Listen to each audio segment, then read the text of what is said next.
हम लोग बंदे बना रहे हैं रोबोट की तरह, जो एआई को यूज करके या कॉपी पेस्ट करके एक शॉर्ट टर्म पे पैसे कमा रहे हैं। लॉन्ग टर्म है ही नहीं इसमें। ये फिर वही एक दिहाड़ी माइंडसेट है। एक बड़े अच्छे सीनियर फोटोग्राफर ना, उन्होंने मुझे बोला भाई wedding photography is not photography, it's a documentation. मैंने कहा क्या? If the only tool you have is a hammer, you tend to see every problem as a nail. भाई मुझे तो यही आता है, मैं तुम्हें यही दूंगा, नहीं भाई उसको कुछ और चाहिए। और हमारी ये जो यंग जनरेशन है 15 सेकंड से ज़्यादा इनका थॉट प्रोसेस ही नहीं है, तो ये कैसे सबर करेंगे? IPA is a very big photography competition, जहाँ का टॉप प्राइस जो है $100,000+ का होता है, विनर को मिलता है। मैं पिछले कई साल से देख रहा हूँ, एक भी पाकिस्तानी नहीं है। ऑनेस्टली बात, पाकिस्तानी है ही नहीं। इंडियन भरे हुए, फिलिपिनो भरे हुए, हमारी जहालत हो जाती है। हमारे क्या है, आप तो फोटोग्राफर ही नहीं है अगर आपने एक पर्टिकुलर ब्रांड का कैमरा यूज़ नहीं किया हो। अस्सलाम वालेकुम बाबर भाई। वालेकुम सलाम, कैसे हैं? अल्हम्दुलिल्लाह, आप सुनाएं। अल्हम्दुलिल्लाह, finally we have met after a long time. बहुत दफ़ा कमिटमेंट हुई है हमारी, लेकिन फिर जाहिर है आपका ट्रैवल रहता है और मैं भी आगे पीछे हो जाता हूँ।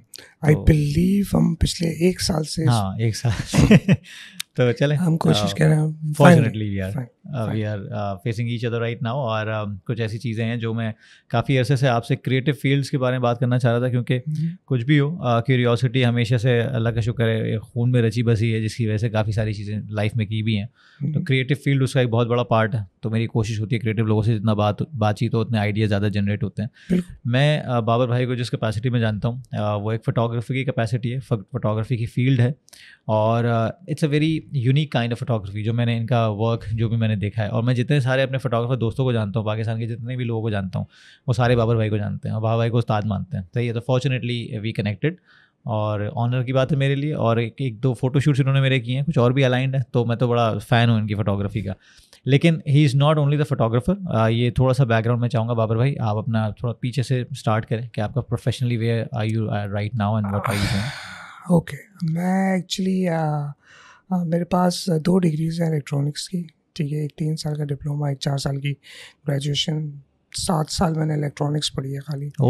तो काफ़ी इलेक्ट्रॉनिक्स बैकग्राउंड के साथ मेरा जो एक्सपोजर रहा था वो हैंड्स ऑन जो चीज़ें होती हैं ना इलेक्ट्रॉनिक्स में, soldering, desoldering, PCB making and all stuff, circuits बनाना, तो ये काफ़ी मेरा रहा है एक्सपोजर। तो वो चीज़ मुझे आगे मदद मिली मुझे फोटोग्राफी में भी। लेकिन मेरा जो मेन एक्सपीरियंस रहा है ग्रेजुएशन के बाद वो ब्रॉडबैंड वायरलेस इंटरनेट। अब ये क्या भला है ब्रॉडबैंड वायरलेस इंटरनेट? मींस कि हाई स्पीड इंटरनेट जो वायरलेस के थ्रू पॉइंट ए से पॉइंट बी की तरफ पहुँचे, तो उसको कैसे पहुँचाना है, क्या लॉजिस्टिक्स हैं, planning, implementation, operational issues, logistics, वो सारा वो मेरा प्रोफेशनल हुआ है। तो आपके जैसे कि मोबाइल पे अभी 5G सिग्नल आ रहे हैं, तो मोबाइल की कॉल तो आप कर रहे हैं, लेकिन इस पर इंटरनेट भी आ रहा है, और जो कि टावर से आ रहा है, जो करीब तरीन जो भी टावर, उस टावर तक कैसे इंटरनेट पहुंचाना है, ये मेरा प्राइमरी काम है। ओके, सही।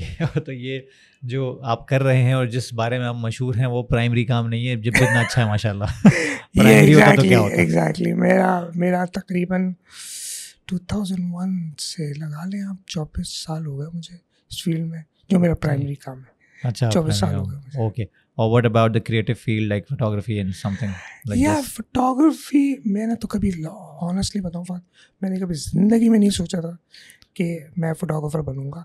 मेरे सगे मामू, छोटे मामू मेरे, वो PDI, पाकिस्तान गवर्नमेंट का बड़ा मशहूर इदारा था, PDI, Pakistan designing institute, government ने टाइप की थी, अब तो वो डिज़ोल्व हो गई है। तो उसमें वो as a photographer creative artist थे। तो मेरे अपने नानी के घर में मामू को एक डार्क कमरा, वो लैब में देखा कि वो फिल्म डेवलप करते थे।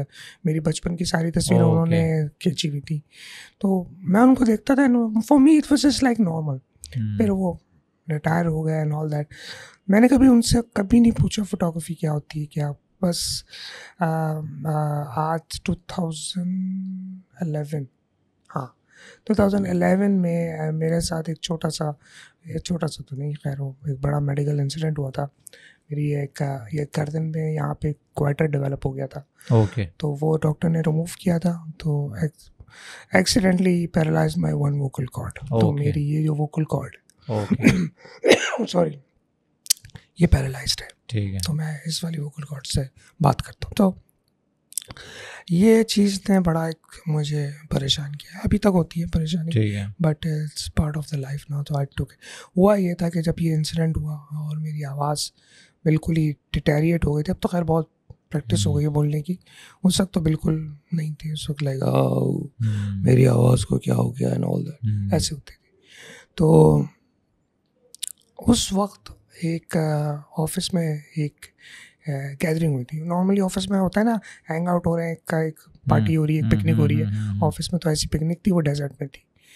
तो डेजर्ट में हम लोग खा पी रहे थे, तो वहाँ पे एक मेरा इमाराती दोस्त था, वो दिन में फ्लैश लगा के तस्वीरें ले रहा था। अच्छा, मेरे पास एक कैमरा था, कभी यूज़ ही नहीं किया मैंने। अब मैंने उसको देखा, मैंने कहा यार अजीब पागल आदमी है, दिन में फ्लैश लगा के तस्वीरें ले रहा है, ये क्या बात हुई। अच्छा, उसने मेरी तस्वीर ली, उसने तस्वीर में सूरज को पीछे रखा और आगे से फ्लैश लगा के तस्वीर ली, and it turn out to be so damn good. मैंने कहा वाओ, ये क्या, ये हुआ था, ये हुआ। अच्छा, मैं अगले दिन उसके पास गया, तो ऑफिस में अगले दिन उसके पास गया, मैंने कहा यार तुमने मेरी बड़ी अच्छी तस्वीर खींची, ज़रा मुझे बता दो कैसे खींचते हैं, मुझे तो कुछ भी नहीं आता। तो लोकल इमाराती था, उसने बड़े फ्लैट फेस के साथ ना मुझे बोला, मैं नहीं बताऊंगा, ये रहा यूट्यूब का चैनल, इसको देखो, इस पे ये 150-200 वीडियोस पड़ी हुई है, यहाँ से सीख लो। मैंने भी यही किस साल की बात है? हाँ, किस साल की बात है? 2011 का एंड। ओके, 2011 का एंड। मैंने कहा भाई तेरी बड़ी मेहरबानी, तूने बता दिया। अब वो मैंने यूट्यूब का चैनल देखना स्टार्ट किया, एक वीडियो चार्ट लिया होगा आपने, वो मेरा इंटरेस्ट वहाँ पे डेवलप हुआ। फिर वो इतना डेवलप हुआ कि मैं जो एक मैंने मेरी उस वक्त कंडीशन थी ना कि मैं अपनी आवाज़ के खोने पे बहुत ज़्यादा फ्रस्ट्रेट था और एंगर मैनेजमेंट इशू, वो सब मेरा भूल गया, वो सब भूल गया। मेरा सारा फोकस लर्निंग पे चला गया, और लर्निंग का मेरा ये आलम था जो अभी तक है कि मैं ना वहाँ पे पाकिस्तानी कम्युनिटी में, मैं यूए में था हूँ अभी भी, तो वहाँ पे मैं पाकिस्तानी कम्युनिटी में उठता बैठता नहीं हूँ। ओके, मैं मोर काइंड ऑफ अकेला, तो अकेला लंच करता था, 1 घंटे का, आधे घंटे का ऑफिस जाना, पौन घंटा वापस आना। तो क्या होता था, वो जो चैनल्स थे ना, वो मैंने सुबह जा रहा हूँ तो मैंने यूट्यूब की वीडियो लगा दी, अब कानों से सुन रहा हूँ और ड्राइव कर रहा हूँ। लंच अकेला बैठ के कर रहा हूँ तो वीडियो पे लगा दी, कानों में हेडफोन्स लगा के लंच कर रहा हूँ, वीडियो सुन रहा हूँ और देख रहा हूँ। वापसी पे भी एग्जैक्टली मैं यही करता था, वीडियो लगा दी और मैं सुन रहा हूँ और ड्राइव कर रहा हूँ। तो हफ्ते के 5 दिन, साल के 52 हफ्ते, और 13-14 साल आप कर लें, ये मेरी प्रैक्टिस थी। अच्छा, जो अभी तक है। अभी तक है। सही है। तो what kind of photography you went into, या what kind of creative field you chose कि यार मुझे ये करना है? यार ये बड़ा अच्छा सवाल है। एक्चुअली होता क्या है कि हम लोग ना बड़े उससे जाते हैं कि यार हम ये करेंगे, लेकिन हम जब करने स्टार्ट करते हैं ना तो हम कुछ और करने लगते हैं, क्योंकि हमारा दिमाग ऑटोमेटिकली उन चीज़ों की तरफ राग़िब होना शुरू हो जाता है कि जो हमें अच्छा फील होने लगती है। हालांकि हम चाहें तो पैसे कमाने के लिए तो यहाँ पे वेडिंग होती है, कॉर्पोरेट शूट्स होते हैं और ऑल दैट, लेकिन कोई एक चीज़ होती है जो आप कहते हैं यार मेरा ये करने का बड़ा दिल है, दैट इज़ नेचुरल। तो मेरा क्या होता है, मुझे ब्लैक एंड वाइट पसंद है, आई डोंट नो व्हाई।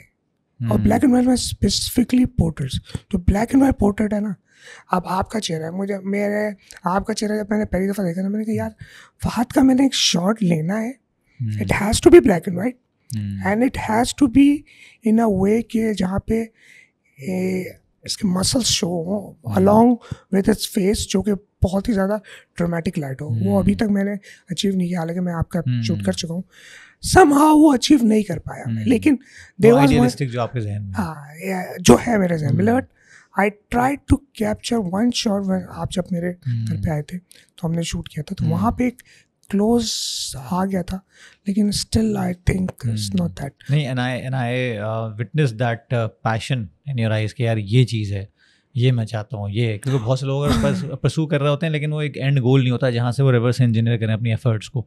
तो आपके अंदर मैंने ये देखा है कि यार ये चीज़ चाहिए, ये चीज़ अचीव करनी है। क्योंकि हमारे यहाँ जो फोटोग्राफी है ना, वो बेसिकली अब तो खैर शादी की फ़ोटोग्राफी रह गई है, ठीक है। ज़्यादातर लोग फोटोग्राफी में आते हैं, कैमरा ले लेते हैं, उनको लगता है कि भाई ये फील्ड है, जबकि मेरा तो ख्याल ये है कि आहिस्ता आहिस्ता जितना कंटेंट क्रिएशन और जितने क्रिएटिव फील्ड में जितना एआई अंदर घुस रहा है, उतना ज़्यादा लोगों की जो क्रिएटिव क्यूरियोसिटीज़ हैं वो बढ़ती जा रही हैं, सही है, क्योंकि जो भी है आपको एआई अगर फीड होगा तो उन्हीं चीज़ों से होगा जो कि हिस्टोरिकल हैं, जो कि एग्जिस्ट करती हैं, ठीक exactly. है। हाँ, जनरेटिव एआई क्या करेगी, उसी हिस्टोरिकल को जनरेट करेगी आगे जाके, वो पैटर्न रिकग्निशन है और पैटर्न रिकग्निशन पे आगे डेवलपमेंट है। लेकिन जो ह्यूमन माइंड है जो बेसिकली इस लिमिटलेस, वो कैपेसिटी नहीं है उसकी वो कि वो मैच कर सके। अब वहाँ पे क्या होता है कि जो मैं चैलेंजेस देख रहा हूँ क्रिएटिव फील्ड्स में, वो ये सबसे पहले तो लोग घबराने शुरू हो गए हैं कि यार हमारे आर्ट चोरी हो जाते हैं, जैसे गिबली आर्ट बीच में आया था, हर कोई गिबली आर्ट पे लग गया। दूसरा ये कि भाई फोटोग्राफी की क्या ज़रूरत है, आप एक AI टूल से बना सकते हैं, ये सारी चीज़ें हैं। तो मुझे लगता है कि इस फील्ड में वही आगे जा सकता है जो गिने चुने 1% लोग हैं जो बहुत पैशनेट हैं, जो इस फील्ड को चलाने का पैशन रखते हैं कि यार इस फील्ड को डिक्टेट कैसे करना है, डोमिनेट कैसे करना है। अदरवाइज़ तो ये जो शादी की फ़ोटोग्राफी है, ये सारी चीज़ें हैं, ये तो बड़े मंडेन सा काम है, मुझे नहीं लगता है इसमें कोई फ्यूचर है। What do you think? देखिए, आपने अभी इससे पहले सवाल किया था कि मेरा पसंदीदा जनरा क्या है, तो वो है ब्लैक एंड वाइट और पोर्ट्रेट। तो ये है, अब ये कहाँ से आया? ये नेचुरली आया है। इसके पीछे है मेरी सोच, इसके पीछे है मेरी सोच के पीछे है वो हालात। अब अभी आपने जो जनरेटिव एआई और ये जो वेडिंग का काम की बात की ना, अब मैं थोड़ी सी तमीज़ बात के आपको एक बात बताना चाहता हूँ, क्योंकि वो अल्टीमेटली आपके सवाल का भी जवाब दे देगी। ठीक है, मेरा माइंड ब्लैक एंड वाइट की तरफ क्यों है या पोर्ट्रेट की तरफ क्यों है, उसके वजह है मेरा माजी। क्योंकि मेरे माजी से मैं जिन हालात से गुजरा, जो टफ सिचुएशंस थी, फाइनेंशियली, इमोशनली, फिजिकली, जो भी चैलेंजेस थी जिनसे गुजर के मैं पहुंचा हूँ, उसने मेरे दिमाग पे जो असरात मुरतब किए, उन असरात के रहते हुए मेरा दिमाग एक पर्टिकुलर क्या कहते हैं उसे, एक पर्टिकुलर रेंज में सोचता है, फिक्सेट हो गया। ठीक है, उसकी एक रेंज है, उस रेंज में रहते हुए मैं चीज़ों को देखता हूँ। अब वो रेंज आपकी अलग है, मेरी अलग है, किसी और की फोटोग्राफी की अलग है, ठीक है। अब उस रेंज में रहते हुए मैंने क्या किया, मेरा दिमाग ऑटोमेटिकली ना चेहरे को देखता है और चेहरे को देख के वो फैसला करता है कि ये ब्लैक एंड वाइट में अच्छा लगेगा या नहीं लगेगा, या इस चेहरे पे इस तरीके की कंट्रोल लाइट कहाँ से डालूं, ऊपर से डालूं, साइड से। ये कैलकुलेशन मेरे दिमाग में ऑटोमेटिकली चलती है चेहरे को देख के, जबकि मैंने उस बंदे से ये तक नहीं पूछा होता कि मैं आपकी तस्वीर लूँ या ना लूँ। तो ये बैक एंड मेरा चल रहा है। अब इस चीज़ को मैं एम्प्लॉय करता हूँ आपके सवाल के ऊपर। अब ये चीज़ अगर किसी के बंदे के दिमाग में है ही नहीं, तो वो कैसे आगे बढ़ेगा, या वो कैसे एआई को यूज़ करके अपनी जनरेटिव स्किल को बढ़ाएगा? है ही नहीं ना, ये इनपुट ही नहीं है, तो वो कैसे करेगा? सही बात। वो सिर्फ वो उन इनपुट्स पे रिलाई करेगा जो एआई उसको सजेस्ट करेगा। वो आगे क्रिएटिवली काम कर ही नहीं सकता। वो ज़्यादा से ज़्यादा क्या करेगा, वो पिंटरेस्ट पे जाएगा, एग्जाम्पल देखेगा, कॉपी पेस्ट। तो इस पूरे प्रोसेस में क्या हो रहा है, हमारा बंदा ज़ाया हो रहा है। ऐसे हमारा बंदा पूरा का पूरा ज़ाया हो गया, जिसने इस पूरे प्रोसेस में कॉपी पेस्ट किया, उसने अपनी कोई एफर्ट नहीं लगाई। अब एफर्ट नहीं लगाई तो उसमें नुकसान किसका है? हमारा नुकसान है, एज ए नेशन पाकिस्तान का नुकसान है। ठीक है, हम लोग बंदे बना रहे हैं रोबोट की तरह, जो एआई को यूज़ करके या कोई भी एग्जाम्पल यूज़ करके कॉपी पेस्ट करके एक शॉर्ट टर्म पे पैसे कमा रहे हैं। लॉन्ग टर्म है ही नहीं इसमें, दूर दूर तक। ठीक है, अब बात आ जाती है वेडिंग की। एक बड़े अच्छे सीनियर फोटोग्राफर ना, उन्होंने मुझे बोला, ऐसी बहस हो रही थी, उन्होंने बोला भाई wedding photography is not photography, it's a documentation. मैंने कहा क्या? कह रहे हैं हाँ, ये डॉक्यूमेंटेशन है, एक इवेंट हो रहा है, आप उसको डॉक्यूमेंट कर रहे हो विजुअली, दैट्स इट।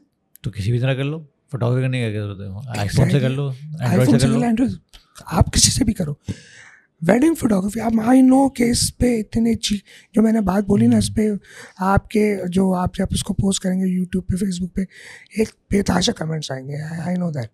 तो मुझे उसकी भी परवाह नहीं। ठीक है, काम करने के तरीके होते हैं, अच्छा तरीका होता है, प्लीजिंग तरीका होता है, वाव तरीका होता है, एवरेज तरीका होता है।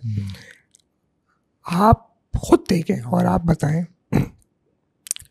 कि अगर हम लेट्स से वेडिंग फोटोग्राफी की बात करते हैं, तो हमारे जहन में कितने नाम आते हैं जिनका काम एक जैसा है, या मोर और लेस एक जैसा है, या कोई एक नाम ऐसा है जिसके काम को देख के आप उसको चूज करें रादर देन उसके फॉलोअर्स को देख के।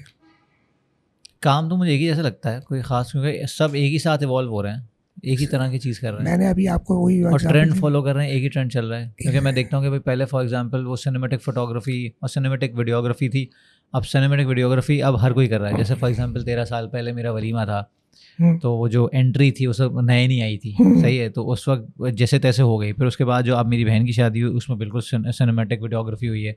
अब आप किसी से ही पूछ लें, सबका काम मोर और लेस सेम ही है, बस रेट्स में फ़र्क हो रहा है और फॉलोअर्स में फ़र्क है, या फिर रेफरल्स में फ़र्क है कि भाई इतने इससे करा लो। फॉर एग्जांपल फला को बोल रहा है भाई 1000 लोग इससे बोल रहे हैं, 500 लोग इससे बोल रहे हैं, 250 लोग इससे बोल रहे हैं, और कुछ नया बंदा भी फील्ड में आया है जो किसी का दोस्त है, बोलता है यार इसको चांस दे दो, लेकिन चीज़ें वही निकल के सामने आ रही हैं। बहुत कम मैंने एक वो देखा है कि एक बैंड वैगन इस पे एवरीबडी इज जंपिंग अपॉन। ठीक है, बैंड वैगन तो हमारे मैं पाकिस्तान का तो नाम नहीं लेना चाह रहा, बैंड वैगन हमारे इस बर्रे सगीर पाको हिंद में ये कॉमन है, चाहे वो उधर हो चाहे इधर हो। बैंड वैगन हमारे यहाँ चाहे वो फोटोग्राफी हो, वीडियोग्राफी हो, खाना पीना हो, खेल कूद हो, सियासत हो, या कुछ भी हो, हमारे ये सब चल रहा है। तो इसमें मैं बुरा नहीं कहता लोगों को कि यार ये क्या कॉपी पेस्ट कर रहे हैं, क्योंकि इन लोगों ने कुछ देखा ही नहीं है। इन लोगों ने कुछ, जब से आँख खुली है, इन लोगों ने क्या क्रिएटिव एनवायरनमेंट देखा जिसमें हम ये बोल सकते हैं कि हाँ यार हमने एक जनरेशन को अलग से ट्रेन किया है टू बी डिफरेंट। मैं आपसे सिर्फ एक सवाल करता हूँ, आप बताइए ईमानदारी से, पाकिस्तान का कोई भी इंटरनेशनल फोटोग्राफर कहीं पे किसी ने कोई गोल्ड मेडल इंटरनेशनल लेवल पे जीता, अखबार CNN BBC या नेशनल ज्योग्राफिक या कोई भी XYZ जगह पे थ्रू एनी मीन्स आपको कभी ऐसी चीज़ दिखी? नहीं कि नेशनल ज्योग्राफिक पे जीता या कोई फलाना बड़ी इंटरनेशनल डिस्कवरी है या हीपा है। HEPA is a very big photography competition जो मिडिल ईस्ट की सबसे बड़ी है, जहाँ का गोल्डन, जहाँ का टॉप प्राइस जो है $100,000+ का होता है। $100,000+, यानी $1,00,000 $1,25,000 ये उसकी एंट्री है, विनर को मिलता है। मैं पिछले कई साल से देख रहा हूँ, एक भी पाकिस्तानी फाइनल तक नहीं पहुँचा है। ठीक है, आई एम श्योर नहीं, एक दो पहुँचे फाइनल तक, पहुँचे लाहौर से पहुँचे, और मैं खुद पहुँचा हूँ 2 दफ़ा फाइनल तक। मैं पहली दफ़ा जब फाइनल तक पहुँचा ना, तो मैंने स्टैट्स चेक करे जानबूझ के। उस साल कोई 18-19 हज़ार लोगों ने पार्टिसिपेट किया था, 2016 की बात है। अच्छा, 18-19 हज़ार लोग, उसमें से 3,300 या 3,200 पाकिस्तानी थे जिन्होंने पार्टिसिपेट किया। अच्छा, 18,000 में से 3,200 पाकिस्तानी थे। और फाइनल तक कौन पहुंचा था? एक, मैं, वो मेरा फर्स्ट टर्न था। अच्छा। और मैं आई वाज लाइक यार ये हम लोग फिर क्या कर रहे हैं, मतलब सीरियसली मैं पता है दुबई में बैठ के देखता हूँ, मुझे अफसोस होता है कि यार, क्योंकि दुबई में UAE में 200 नेशंस के लोग हैं। वो जब कलेक्टिवली हम फोटोग्राफी की बात करते हैं ना, व्हाट्सएप ग्रुप के ऊपर, फेसबुक ग्रुप्स के ऊपर, यार ऑनेस्टली बात पाकिस्तानी है ही नहीं, वो लेवल ही लगा, इंडियन भरे हुए, फिलिपिनो भरे हुए, और वो काम दिखाते हैं। और आर्गूमेंट्स होते हैं, ब्रांड्स के ऊपर आर्गूमेंट होते हैं कि वो कोई सोनी का यूज़र है, कोई कैनन का है, कोई नाइकन का है, ये वहाँ पे भी होता है, लेकिन तमीज़ से होता है, लोग काम से प्रूव करते हैं। हमारे यहाँ जहालत हो जाती है। हमारे यहाँ क्या है कि आप तो फोटोग्राफर ही नहीं है अगर आपने एक पर्टिकुलर ब्रांड का कैमरा यूज़ नहीं किया हुआ। हमारे यहाँ ये है, आप प्रोफेशनल नहीं है, आप प्रोफेशनल ही नहीं अगर आपने एक पर्टिकुलर ब्रांड का कैमरा यूज़ नहीं किया। ये चीज़ दुबई में भी है, लेकिन दुबई में कौम, वहाँ पे पता है क्या है, वहाँ पे काम, यार फिर भी काम की रिस्पेक्ट होती है। मैं वाहिद हूँ जो अभी तक, पहले दिन से लेकर अभी तक नाइकन ब्रांड पे हूँ, अभी तक हूँ। अच्छा। और वहाँ पे कोई मुझसे बहस नहीं करता टेक्निकल चीज़ों पे या उस पर, क्योंकि उनको पता है कि मैं, वो बहस मुझसे करेंगे तो क्या होगा उनके साथ। मसला ये नहीं है कि ये मैं कोई बड़ा बोल रहा हूँ। देखिए, मैं ये सिर्फ बताना चाह रहा हूँ कि I am the only one right now representing Pakistan in Middle East. When it comes to कि यार बंदे के पास नॉलेज है, बंदे के पास स्किल है। अच्छा, पाकिस्तान से पता है टोटल 3 फोटोग्राफर हैं जो अभी तक वहाँ पे जिनकी इंटरनेशनल उनके काम की एग्जीबिशन लगी है। टोटल 3। इतने 10 सालों में मैंने सिर्फ 3 नाम देखे हैं और वो तीनों वर्ल्ड क्लास हैं, वर्ल्ड क्लास है। कौन? आतिफ सलीम भाई, Atif Saeed, Atif Saeed one of the top landscaper, Kamran Saleem one of the top wildlife लाइफ फोटोग्राफर।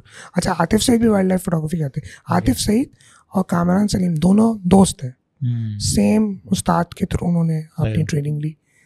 आउट क्लास उनका काम यार ऐसा है कि वो 1-1 साल तक सिर्फ बर्ड्स की वो देखते हैं कि बर्ड्स का रूटीन क्या है, वो कहाँ बसेरा कर रही है, कहाँ से आए हैं ट्रैवल करके, वो स्टडी करते हैं 1-1 साल 2-2 साल, फिर जाके तस्वीर लेते हैं। अगर आतिफ सईद को शॉट लेना है लैंडस्केप का, वो 2 हफ्ते बैठ के सिर्फ वो लाइट वॉच करेगा और उसके बाद शॉट लेगा। ये लेवल है उन लोगों का। और तीसरा नाम है मुबीन अंसारी। मुबीन अंसारी मेरा ख्याल में कराची से ही हैं, वेरी फेमस फोटोग्राफर। उनका फ़ोटो जर्नलिज्म, पोर्ट्रेट उनके बहुत मशहूर है। ये 3 बंदों का काम अब तक सिर्फ दुबई, वहाँ पे मिडिल ईस्ट पे गया है। और वर्ल्ड वाइड भी इन लोगों का काम पब्लिश हुआ है नेशनल ज्योग्राफिक पे और दूसरे चैनल्स के ऊपर, यूके की न्यूज़पेपर में। लेकिन 3 के अलावा मैंने नहीं देखा किसी का काम। क्यों? अच्छी पॉपुलेशन है यार, इतने करोड़ों की आबादी है। अच्छा चलो, आप बोलते हो यार मोनोपोली है, ठीक है, विच आई नो के है, ठीक है, तो यार आप अपना काम ऐसे इंडिपेंडेंट प्लेटफॉर्म में लाओ ना जहाँ पे मोनोपोली ना हो। मतलब प्रॉब्लम ये है कि उन प्लेटफॉर्म पे अपने आप को प्रूफ कराने में टाइम लगता है, सालों लगते हैं। और हमारी जो यंग जनरेशन है, ये सारी जेंसी की पैदावार है, इनका सोच का जो टाइमिंग है वो 15 सेकंड से ही नहीं, 15 सेकंड से ज़्यादा इनका थॉट प्रोसेस ही नहीं है। तो ये कैसे सब्र करेंगे, कैसे आगे बढ़ेंगे? तो मुझे अगर आप ऑनेस्टली पूछो ना कि फ्यूचर ऑफ पाकिस्तानी फोटोग्राफी क्या है, इट्स वेरी बैड। तो किस तरह बेहतर हो सकता है? मतलब फॉर एग्जांपल फोटोग्राफी को लेके या फिर किसी भी क्रिएटिव फील्ड को लेके, क्योंकि देखें फोटोग्राफी में ना बहुत दफ़ा जैसे मैंने कहा ना कि हम फिक्सेटेड हैं कुछ जॉनर्स पे कि यार ये होगा 3-4। जब आप कह रहे हैं कि जब इंटरनेशनल कम्युनिटी के साथ में बैठता हूँ, वो अपना काम दिखाते हैं, तो ये पता चलता है ये भी जॉनर है। मतलब एक ज़माने में हमारे पास सिर्फ ये पता था कि बच्चा बड़ा होकर इंजीनियर बनेगा, डॉक्टर बनेगा, बिजनेस करेगा। अब तो पता ही नहीं है ना कुछ, अब तो हज़ारों फील्ड्स हैं। तो फोटोग्राफी में भी तो ऐसा होगा ना, या फिर क्रिएटिव फील्ड में भी ऐसा है, और अभी आगे और होगा। और एआई के आने से creative fields, the stakeholders of creative fields will be pushed ahead कि भाई कुछ नया करो। क्योंकि अब ये चीज़ें तो आराम से, क्योंकि मैं देख रहा था कल परसों मुझे एक बंदा बता रहा था, यार तुम वो विजुअल्स लगाते हो लिंक्डइन पे, तो वो क्या है एआई का टूल जो है चैट जीपीटी का, जो विजुअल्स देता है, खैर मेरे जहन से निकल रहा है अभी, तो वो कहता है कि उस पर आप लिखोगे कि नाइकॉन का ये वाला कैमरा इस एंगल से इस लाइट में पूरा प्रॉम्प्ट उसने मुझे बना के देगा, पूरा प्रॉम्प्ट हो कि इसमें तुम्हें विजुअल चाहिए, और विजुअल दे देगा। तो ये हालात हो गए। तो इन हालात में और डरी हुई सोल्स, थकी हुई सोल्स जो हैं हमारी, तो ये कहाँ जाएगा? क्योंकि एक तरफ ये एक्सट्रीम है और एक तरफ इतने सुस्त लोग हैं जिनको डेवलप करने में मसला हो रहा है। तो where do you see this? यार ये चीज़ें ना बहुत कनेक्टेड है एक्चुअली। और अभी कनेक्टेड कैसे है ये मैं आपको मैं एक बिल्कुल डिफरेंट टॉपिक लाके इसके साथ जोड़ूंगा आपके सवाल के साथ, और ऑटोमेटिकली आपको एक पिक्चर बनती हुई नज़र आ जाएगी। आपके सवाल में मैं काउंटर सवाल करता हूँ। आपका क्या ख्याल है कि आप भी शादीशुदा हैं, मैं भी शादीशुदा हूँ, ठीक है, हमने अब तक जितनी शादीशुदा लाइफ गुजार ली, जैसी भी गुजारी, अच्छी गुजारी, बुरी गुजारी, जैसी गुजारी, आपका क्या ख्याल है based on the current generation thought process, क्या ये लोग 1 से 2 साल शादी करके सर्वाइव कर पाएंगे? नहीं, वो ज़ाहिर है, क्योंकि ये एज तो वो है जहाँ पे आपको वो फॉरन रिजल्ट्स आएंगे ना। आप आइडियल ये सोचा था मैंने, तुम तो ये हो, तुम ये वो वाला टाइम जनरेशन है जो बोलती है कि यार कि ठीक है मर्जी के खिलाफ नहीं, जाओ नेक्स्ट, तुम भी नहीं है, जाओ नेक्स्ट। ये जनरेशन है, ठीक है ना। तो इनके पास, इनके मोबाइल में एट द सेम टाइम कई लाखों ऑप्शन ऑलरेडी मौजूद हैं जो आपके दौर में और हमारे दौर में नहीं थे, ऐसे, ठीक है। तो हमारी तो बेस उस पर बनी हुई है कि भाई जो है अल्लाह का शुक्र अदा करो और आगे बढ़ो, उसी को ग्रो करो और उसी को ग्रो करो। ठीक है, अब इसको हम लेकर आते हैं, जब आपकी सोच करंट जनरेशन की ही यही है कि वो एक लाइफ के एक डिसीजन पे एक लाइफ पार्टनर को एक्सेप्ट नहीं कर सकते, तो वो उनकी नज़र में बाकी चीज़ों की क्या अहमियत है? क्या है? नथिंग। और उनकी नज़रों में ना कौम की, ना घर वालों की, ना एहसासात की, ना जज्बात की, ना दोस्त की, ना यार की, ना लाइफ पार्टनर की, ना उसके इमोशंस की, ना काम किसी के अंडर काम कर रहे हैं तो उसकी भी, ना बॉस की किसी की फिक्र, इनको है ही नहीं किसी चीज़ की फिक्र। जब किसी चीज़ की फिक्र ही नहीं है तो आप और हम ये बैठ के कैसे अज्यूम कर लें कि यार ये पाकिस्तानी फोटोग्राफी या फिल्मोग्राफी या जो भी है, फिल्म मेकिंग है या AI की जो है उसको लेके चलेंगे? ये लोग नहीं कर सकते, इनके अंदर है ही नहीं दम। तो कौन सी वैल्यूज़ इंक्लूड करनी चाहिए? फॉर एग्जांपल आप भी पेरेंट हैं, मैं भी पेरेंट हूँ, अगर फॉर एग्जांपल हमारे जो बच्चे हैं क्रिएटिव फील्ड में जाना चाहते हैं तो वो कौन सी ऐसी वैल्यूज़ हैं जो आपको लगता है कि इनकलकेट करनी चाहिए अभी से? भाई मुझे तो लगता है कि भाई ख़ास तौर पे रिसर्च और सब्र, सबसे पहली बात तो ये कि मुझे इनकलकेट करने की ज़रूरत है अपने बच्चों में कि भाई रिसर्च करो, सब्र, ये दो चीज़ें बड़ी ज़रूरी हैं। नहीं, बिल्कुल आई एग्री रिसर्च, सब्र इज़ वेरी इंपॉर्टेंट, लेकिन सब्र से पहले मैं एक चीज़ को पुट ऑन करता हूँ और वो है रिस्पेक्ट। बस बात रिस्पेक्ट से शुरू होती है। मेरे फोटोग्राफी में भी ना मेरे लिए पहली चीज़ रिस्पेक्ट है। आप मेरी रिस्पेक्ट करेंगे तो मैं आपके लिए जान लगा दूंगा फोटोग्राफी में। मैं आप कोशिश करूंगा कि सही है, आपका अगर अच्छा एंगल नहीं भी आ रहा, आई विल मेक श्योर कि आपने मुझे रिस्पेक्ट दी है, जितने प्यार से आपने मुझे अपॉर्चुनिटी दी है, तो I try to push myself to get the best result for you. ठीक है ना? इस जनरेशन को पहली बात तो रिस्पेक्ट है ही नहीं। अभी परसों मैं गया हुआ था, तो क्लाइंट हैंडलिंग कैसे करेंगे? मैं अभी आपको रिसेंट पर 2 दिन पहले की एग्जांपल बता रहा हूँ। 2 दिन पहले बैरियर यूनिवर्सिटी गया हुआ था, उनका कुछ फोटोग्राफी एग्जीबिशन थी, एज अ जज एवेलुएट करना है तस्वीरों को। तो एक लड़की उसमें जनरस थे, मुख्तलिफ street photography, fine art, architecture, food. तो एक लड़की ने एक बिल्डिंग की तस्वीर ली हुई और कहती है ये फ़ाइन आर्ट में है।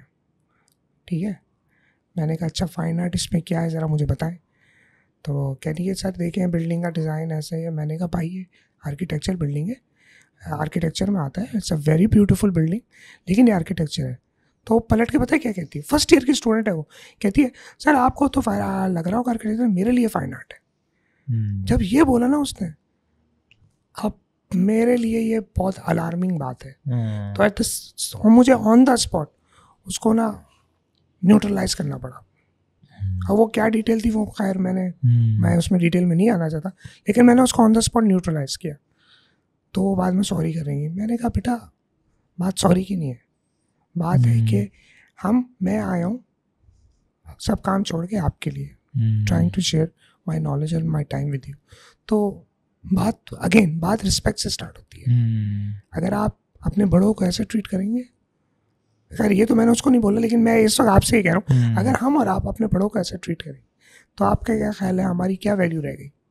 नहीं, आप सही कह रहे हैं। देखें कुछ भी हो, घर के अंदर, घर से बाहर, फील्ड के बड़े, ये सब इम्पोर्टेंट होते हैं। ठीक है, मैं अक्सर बोलता हूँ कि भाई कम से कम आप मशवरा ले रहे हो तो मेक श्योर कि मशवरा जो ले रहे हो, जिस बंदे से ले रहे हो, वो उस फील्ड में महारत हासिल रखता है।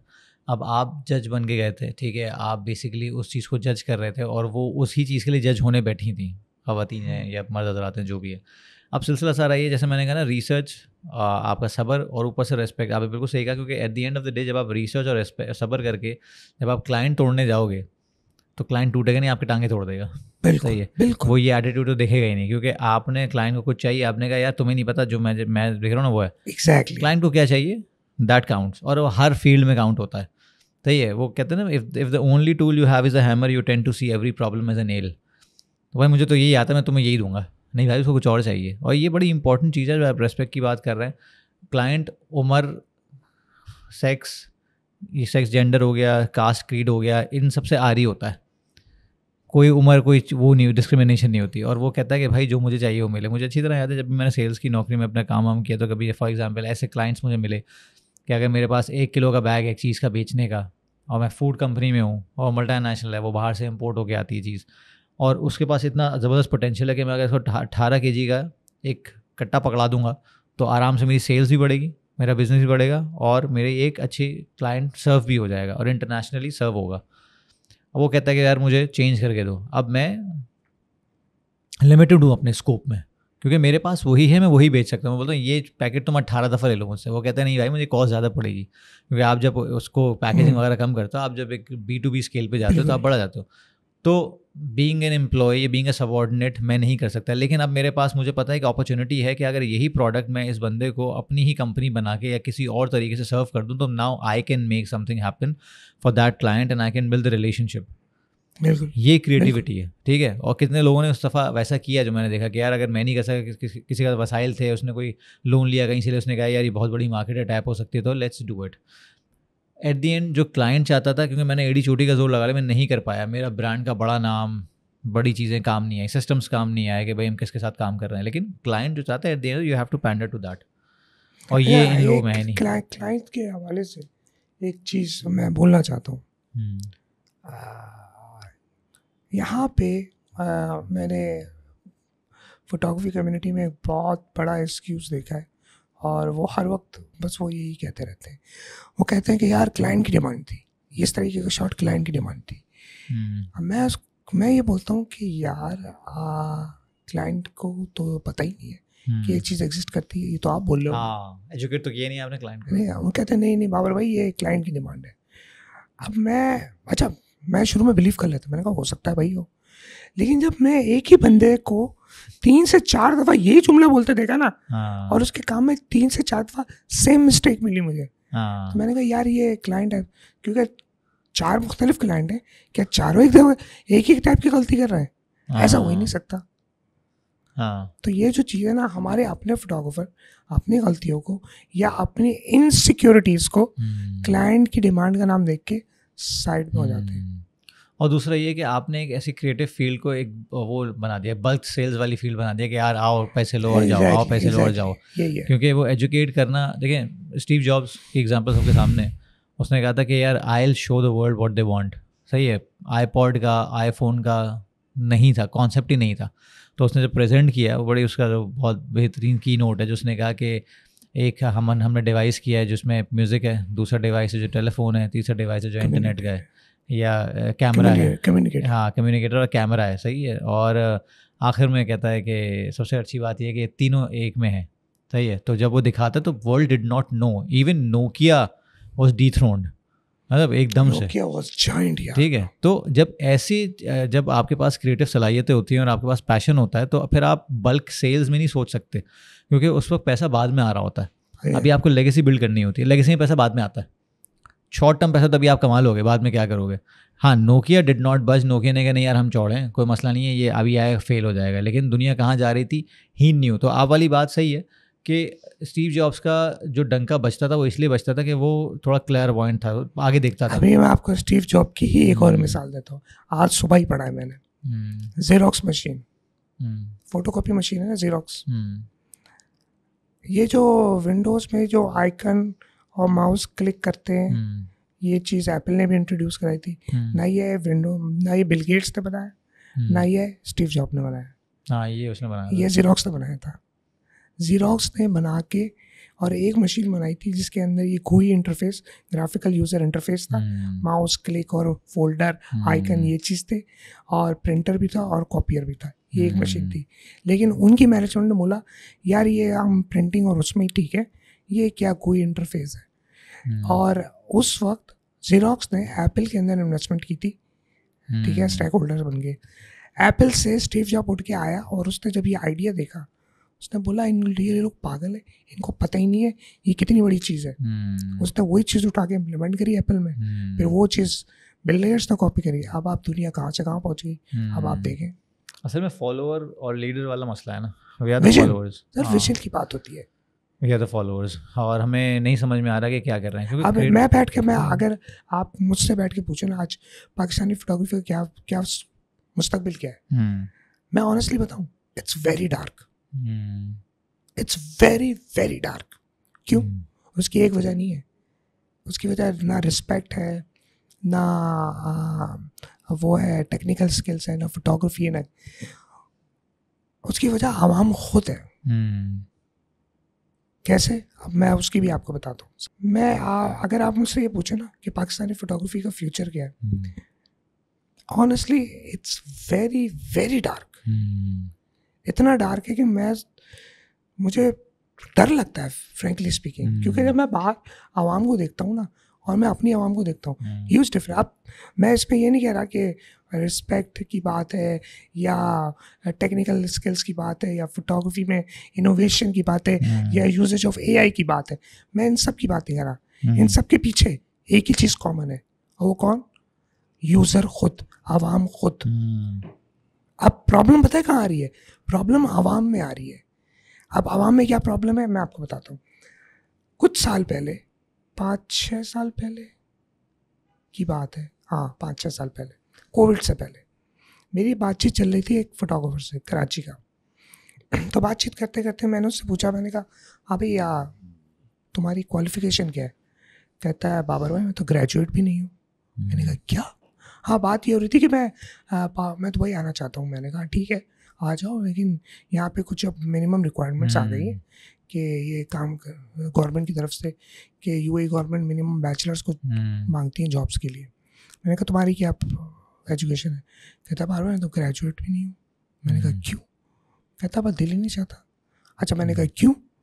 कहता यार हम जब 50-60 हज़ार रुपये शाम को 3 घंटे काम करके कमा लेते तो हम 25-30 हज़ार की नौकरी क्यों करें जिसमें हम 9 से 5 खुआर हों और फिर कोरंगी जाएं और ट्रैफिक में कपें।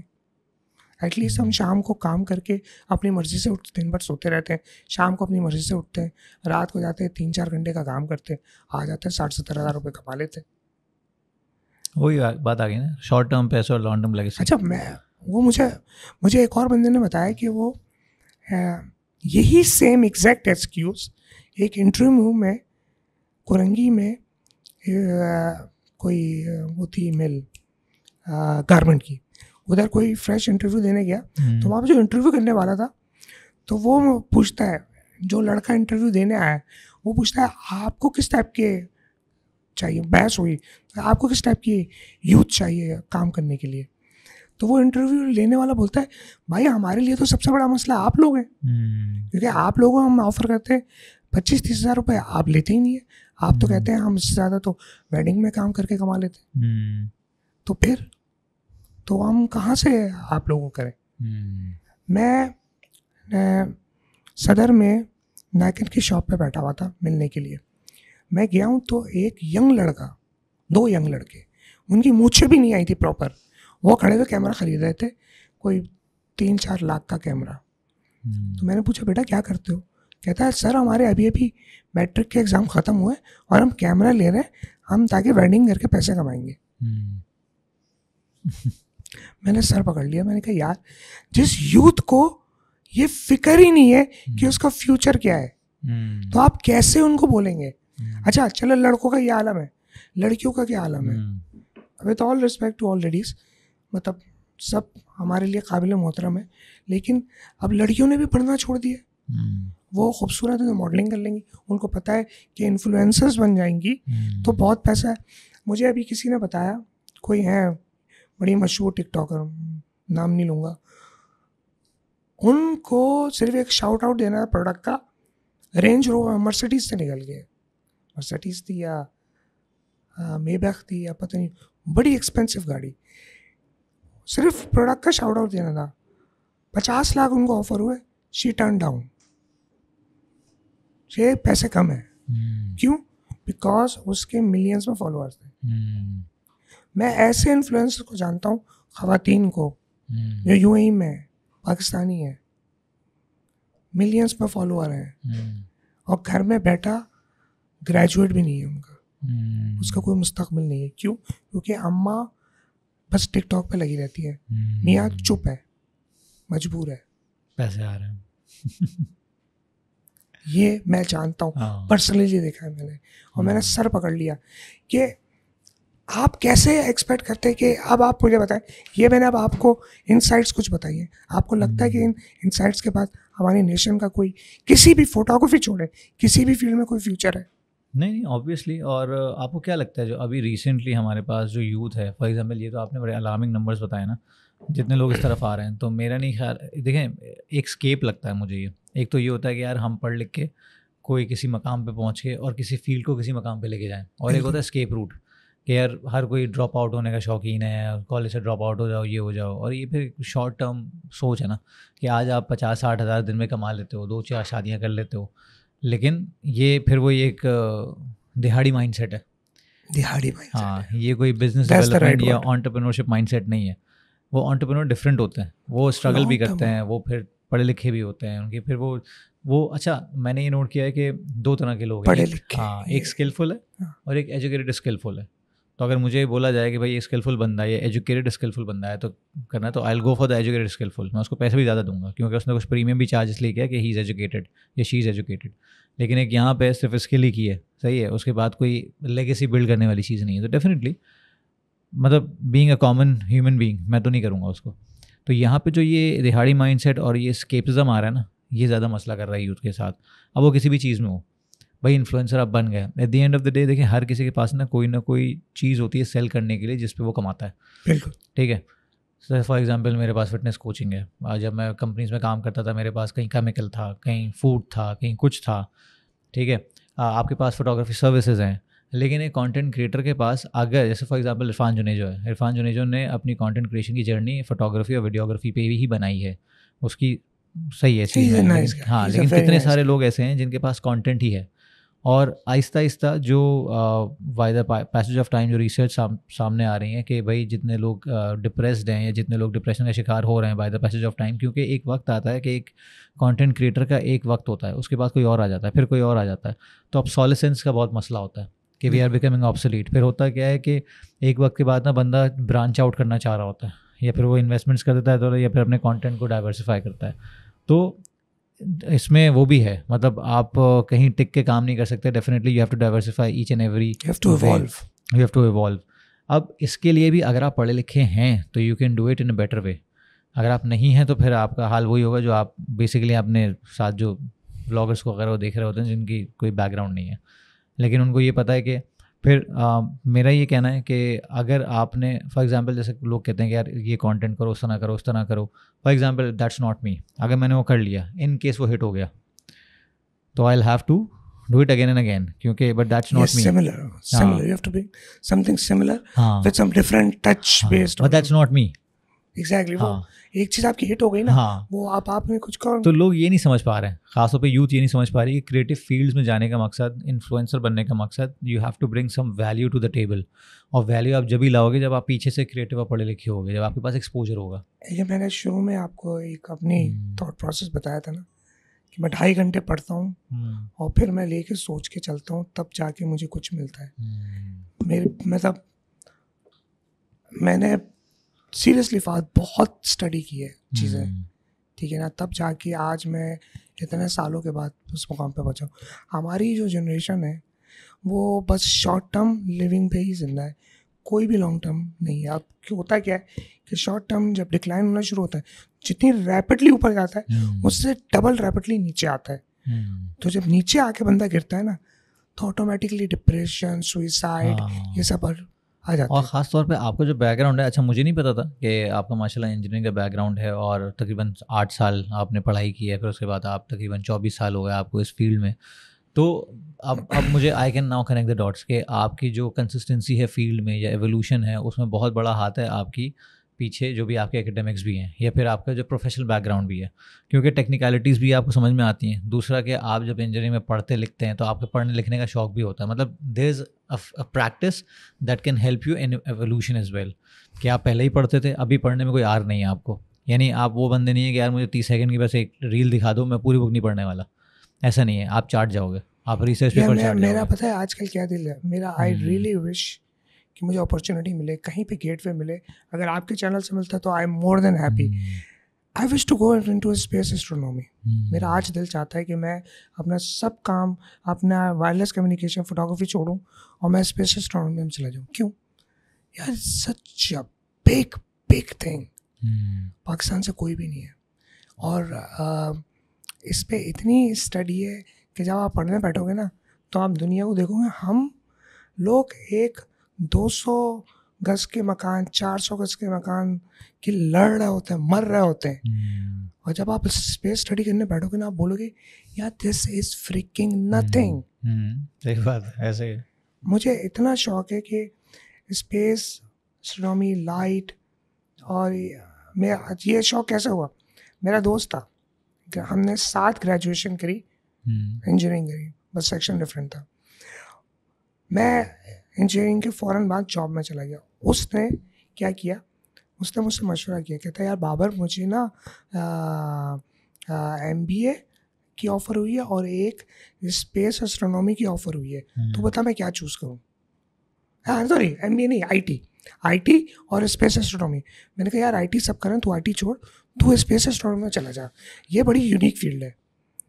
अच्छा, ये बात मुझे पता नहीं थी कि मैंने उसको बोली थी। वो कई साल, 20-25 साल के बाद, 20-22 साल के बाद, पिछले साल या पिछले से पिछले साल, हाँ पिछले साल, वो मुझे मिला, कहता है उसने PhD कर ली है इस पे एस्ट्रोनॉमी में, और वो UAE में अलाइन यूनिवर्सिटी में लेक्चरर लगा हुआ था लास्ट, जो मेरी नॉलेज में था, और वो वहाँ इमारातियों को पढ़ा रहा था, ठीक है। तो कहता है मैं इस फील्ड में आया हूँ तेरी वजह से। मैंने कहा मेरी वजह से कैसे? कहता है मैंने याद कर, मैंने तुझसे सवाल किया था, तूने बोला स्पेस में चले जा। मैं कह रहा हूँ मैंने कब, पता नहीं, मैंने कहा शायद हमारी कन्वर्सेशन हुई थी। कहता है बस तूने मुझे गाइड किया तो मैं आज इस फील्ड में आ गया, तो थैंक यू। मैंने कहा वेलकम क्या है। तो ये बातें होती हैं कि अगर आप सिंसियरली किसी को मशवरा दो ना, मैं ऑनेस्टली बताऊँ, मुझे किसी ने नहीं मशवरा दिया आज तक मेरी स्टडीज़ में कि तुम ये करो। बस बोला इंजीनियरिंग, घर वालों ने बोला इंजीनियरिंग कर लो, हमने कर ली। घर वालों ने बोला कि ये कर लो, इलेक्ट्रॉनिक्स में दाखिला मिला, आँख बंद करके कर लिया। मुझे तो ये तक नहीं पता था कि मैं जॉब के बाद करूँगा क्या। जॉब के बाद पहली जॉब मिली वायरलेस कम्युनिकेशन की, ब्रॉडबैंड की, कर ली, वही कैरियर बनता चला आ रहा है। लोग GSM का एक्सपोजर रखते हैं या मोबाइल का रखते हैं, मेरा नहीं है। मेरा दूसरी डोमेन का है जो कि मोर और लेस ये 3G 4G के अंडर ही आता है, लेकिन मेरा एक्सपीरियंस है ही नहीं 3G 4G का, मेरा प्योरली ब्रॉडबैंड का है। तो एज पेरेंट आप इस चीज़ को किस तरह केटर कर रहे हैं फॉर योर किड्स? यार इट्स अ गुड क्वेश्चन। यार मैं ना एज अ पेरेंट, मैं जो खुद करता हूँ ना, मैंने बच्चों को वो बोला अब वो तुम लोग वो करो। देखो फाद भाई, मेरे साथ बड़ी लिमिटेशंस रही हैं कि भाई हम जिम्मेदारियाँ रही हैं, तो हम तो जिम्मेदारियों के, मैं 9th क्लास से ट्यूशन में पढ़ाता हुआ आ रहा हूँ, तो जो कि मेरी पहली जॉब हुई थी उसके बाद तक ट्यूशन्स पढ़ाई है, तो मेरे ऊपर तो बचपन से ही जिम्मेदारियों का था। इनफैक्ट यूनिवर्सिटी के 3rd ईयर और 4th ईयर में ये टाइम आ गया, 3rd ईयर 4th ईयर में ये टाइम था मेरे पास कि मेरी यूनिवर्सिटी की क्लासेस दोपहर में होती थी, तो हालात थोड़े टाइट थे, तो मैं सुबह स्कूल में पढ़ाता था, जो उसी स्कूल में पढ़ाता था जिस स्कूल से मैंने खुद मैट्रिक किया था।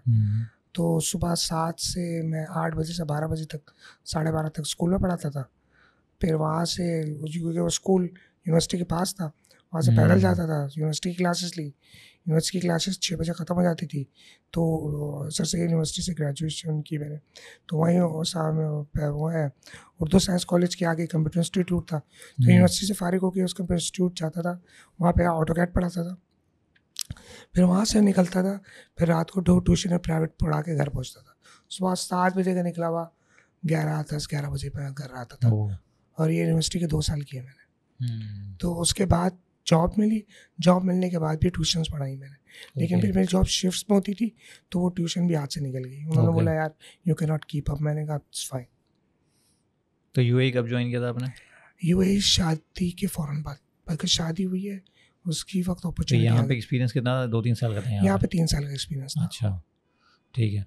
तो आप मतलब जैसे फॉर एग्जांपल बच्चों को शौक है फोटोग्राफी या किसी क्रिएटिव? किसी को नहीं है शौक, किसी क्रिएटिव फील्ड का भी नहीं है। मेरी एक बेटी को है, वो नेटिंग करती है, उसने खुद यूट्यूब से नेटिंग करना सीखा, हो गया, नेटिंग के प्रोडक्ट्स बनाती है और वो बेचती है। मैंने बोला बेटा वेरी नाइस, तुमने खुद सीखा है, आई एम हैप्पी कि तुमने खुद सीखा है, इसको लो और कंटिन्यू करो। तुम्हारा एक चैनल बना देंगे, ये चैनल उस पर बेचना। आजकल उसके बोर्ड्स के एग्ज़ाम हो रहे हैं, तो मैंने कहा तुम अपने एग्ज़ाम पे फोकस करो, ये बिजनेस बात में लेना, उसने प्रोडक्ट्स बना के स्कूल में बेची है and I felt very nice. मेरी एक बेटी राइटर है, तो शी राइट स्टोरीज, तो उसकी अपनी पब्लिकेशन चल होनी है। एक साहबजादे जो हैं वो चेस के वो है क्रेजी, तो स्कूल में वो चेस चैम्पियन है अपने ग्रेड अपने क्लब के। तो लेकिन मैं प्रेशराइज नहीं करता कि तुम ये करो तुम वो करो, मैं कहता हूँ नहीं, तुम्हें जो करना है करो लेकिन दिल से करो। न्यू पेरेंट्स और ओल्ड पेरेंट्स में बहुत बड़ा फर्क है। मैं कहता हूँ भाई जो करो दिल से करो वरना नहीं करो, क्योंकि मैंने यही किया है। मैं फोटोग्राफी में भी ना मैं दिल से करता हूँ वरना मैं नहीं करता। हाँ। तो मेरा काम में ना वो जस्तुजू, मैं किसी के काम की तारीफ ना ये देख के नहीं कहता लाइट अच्छी कॉम्पोजिशन अच्छी, मैं तस्वीर देख के कहता हूँ उसमें इस बंदे ने कोशिश कितनी की है, वो देखने वालों को पता चल जाता है एफर्ट कितना डाला हुआ है, एफर्ट कितना लगा है। भाई आप भी हैं, आप किसी की बॉडी देख के फौरन बता देते हैं इस बंदे ने कितनी मेहनत की हुई, खाली खाना पीना तो नहीं होता ना, ऐसे ही बंदे ने कितनी कसरत की है, कितना पुशअप्स लगाए, कितने पुलअप किए हैं, वो सब दिख जाता है आपको। तो बस बहुत सारे एफर्ट किए, लेकिन एफर्ट करेगा कौन? ये सब चीज़ें अंदर से आती हैं, अंदर खोलना पड़ता है अपने आप को कि अंदर देखो। मैं फोटोग्राफी को ना ऑनेस्टली रिलीजियसली लेता हूँ, मैं बहुत रिलीजियसली लेता हूँ। शायद यही वजह है कि मोस्ट जो पाकिस्तानी फोटोग्राफर हैं वो मेरे ख़िलाफ़ हैं, जो कि हों, क्योंकि मैं बात उनको वो बोलता हूँ जो उनको सुन के उनको आग लगती है, क्योंकि वो लोग वही काम कर रहे हैं जो मार्केट में सारे लोग कर रहे हैं। तो हम लोग ना पाकिस्तानी फोटोग्राफी कम्युनिटी कुएं के मेंढक हैं ऑनेस्टली, और हम सिर्फ ग्रुप बंदी में ही रह रहे हैं और ग्रुप बंदी से ही सर्वाइव कर रहे हैं, चाहे वो ब्रांड की ग्रुप बंदी हो चाहे दोस्तों की ग्रुप बंदी हो। अकेले आप सर्वाइव कर नहीं सकते, आप उसी वक्त कर सकते हैं अकेले सर्वाइव जब आप शेयर हो और शेयर कुछ डिफरेंट कर रहे हो, और कुछ डिफरेंट कर रहे हो। क्योंकि डोमिनेट तो आप जब भी कर सकते हैं ना जब आप कुछ डिफरेंट कर रहे हो, जब आपको पता हो कि आपको पता हो कि भाई ये गिलास है और मुझे पता है कि इसमें इतने मॉलिक्यूल हैं, ये इतने फ़ारेनहाइट पे पिघलेगा, इसका इतना स्ट्रक्चर है, अब मुझे बता दो कि इस जैसा कोई गिलास बना सकते हो कि नहीं इससे कम पैसों में। अगर कोई बोले ना हाँ बना सकते, आ जाओ बताओ। अब ये पॉइंट वो है जिस पे लोग बात करते मैं घबराते हूँ। ये नहीं है कि भाई नॉलेज क्या खाली मैंने हासिल की है या खाली मुझे किसी ने मतलब इल्हाम हुआ था मुझे। भाई ये सारी नॉलेज फोटोग्राफी की जो है ये तो मैंने इंटरनेट से ली है, ठीक है। इंटरनेट तो वही है जो आपके पास भी मेरे पास भी है। फ़र्क पता है क्या है? फ़र्क उस टाइम का है जो मैंने लगा के सीखे। अगर मैं आज मैं $500 चार्ज कर रहा हूँ या $1000 चार्ज कर रहा हूँ एक वर्कशॉप की, ठीक है, या लेट्स से जो भी अमाउंट है, मैं 1 लाख रुपए चार्ज कर रहा हूँ 2 घंटे के बोलने के, ठीक है, तो उस 1 लाख के पीछे नॉलेज नहीं है, वो टाइम है। टाइम, सही बात है। जो टाइम लगा के मैंने वो 2 घंटे में बात करना सीखा है। और वैसे भी देखें नॉलेज और इन्फॉर्मेशन तो अब कमोडिटाइज हो गई है आहिस्ता आहिस्ता, जाहिर है जब चैट जीपीटी एआई वगैरह, तो सीन यही है कि आपका पर्सनल ब्रांड और आपके एक्सपीरियंसेस क्या बोलते हैं। सही है। मैं अभी कुछ अर्से पहले ही एक रील बनाई थी, काफ़ी लोगों ने को क्लिक भी किया था। मैंने कहा था देखो आज तक लोग मुझसे पूछते हैं फात भाई पेट कैसे कम करना है या फात भाई वेट लॉस कैसे करना है, कैसे फात भाई जो बता सकते हैं? नहीं, ये तो बहुत ही कॉमन सा सवाल है ना, बहुत कॉमन सवाल है। और अब इतने पढ़े लिखे लोग, सबको पता है, बच्चे को पता है भाई फ़ोन पे चैट जीपीटी आराम से हाउ टू लूज़ वेट सब चीज़, लेकिन फिर भी वो पूछते हैं करने वाला बहुत बुरा होता है। फिर भी वो पूछते हैं क्यों? क्योंकि वो कहते हैं कि आपकी एक्सपीरियंस और आपकी नॉलेज के मुताबिक क्या चाहिए। अच्छा, कहीं ना कहीं उसके पीछे एक पर्सनल ब्रांड है जो कि वो देख रहे हैं कि यार this person has been into this field for a long time, बिल्कुल, तो एआई से हट के ये हमें बताएगा। मुझे काफ़ी सारे लोगों का मैसेज आता है, फॉर एग्जाम्पल मुझसे बोलते हैं कि यार आप महंगे हैं, तो बोलते हो भाई एक काम करो, सस्ते पे नहीं जाना, फ्री पे चले जाना। और फ्री पे कैसे जाना? मैं तुम्हें कुछ प्रॉम्प्ट दे रहा हूँ, चैट जीपीटी को दो, वो तुम्हें सब कुछ बना देगा। कह रहा है यार फिर ये काम आप क्यों नहीं कर सकते? मैंने कहा मैं तुम्हें फ्री में कह रहा हूँ, सही है। तो उसकी वैल्यू होती है, क्योंकि मतलब उस बंदे का क्या है कि यार आपसे ही चाहिए जो भी चाहिए, लेकिन ये प्राइस ही चाहिए। तो मैंने कहा देखो प्राइस तो बेटा होगी प्रीमियम, ठीक है, लेकिन मैं ये भी बोलूँगा कि अगर फॉर एग्जांपल $100 की चीज़ है, मैं नहीं बोलूँगा $5 पे जाओ, मिल भी रही है तो, क्योंकि वो बंदा क्या कर रहा है, जो चैट जीपीटी से तुम एफर्ट करोगे ना, उसके $5 लेगा तुमसे, जो $5 ले रहा है तुमसे, क्योंकि ये एफर्ट तुम फ्री में कर सकते हो, ठीक है। सही बात। तो मेक श्योर कि वो एफर्ट तुम कर लो, ये फ्री में हो। या एलेक्स हॉर्मोजी अक्सर हम लोग सुनते हैं, मैं अमेरिकन एंटरप्रेन्योर है, वो कहता है कि इस दौर में जो आप प्रीमियम चार्ज करते हैं वो एग्जीक्यूशन का, इम्प्लीमेंटेशन का चार्ज करते हैं। इन्फॉर्मेशन तो फ्री है, उसने अपनी बुक्स फ्री में बांटी हुई हैं, उसके पूरे पूरे कोर्सेज, पूरे पूरे वर्कशॉप्स फ्री में रखी हुई हैं, क्योंकि you will never do that. आपके पास इतनी बम्बार्डमेंट हो गई इन्फॉर्मेशन की। मैंने कितने सारे पॉडकास्ट अपने उसमें सेव किए हैं, नहीं देख पाता। कितने लोग मेरे पॉडकास्ट नहीं देखते, कितने लोग और पॉडकास्ट नहीं देखते, क्योंकि ज़्यादा 1.5-2 घंटे कौन लगाएगा। हाँ, रील्स जो छोटी छोटी चीज़ें होती हैं उस पर इसलिए आ जाते हैं, उस पर इसलिए वो आते हैं कि हाँ वो एक शॉर्ट टर्म है और लोग उसको देख भी लेते हैं। उस पर फिर होता है कि शॉर्ट टर्म को देख के लॉन्ग टर्म पे आ जाता है कि यार यहाँ ये बात हुई है तो इससे आगे क्या बात हुई होगी, या इस तरह की बातें हुई होंगी उस पॉडकास्ट पे। तो there are ways to do it.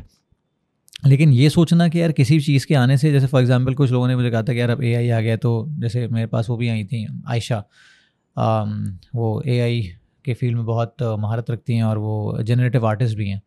तो उसने भी ये कहा कि यार मुझे पता है किस तरह यूज़ करना है मेरा माइंड, ठीक है। At the end of the day AI को डोमिनेट करने वाला, चलाने वाला इंसान का दिमाग ही है, इंसान का दिमाग, सही है।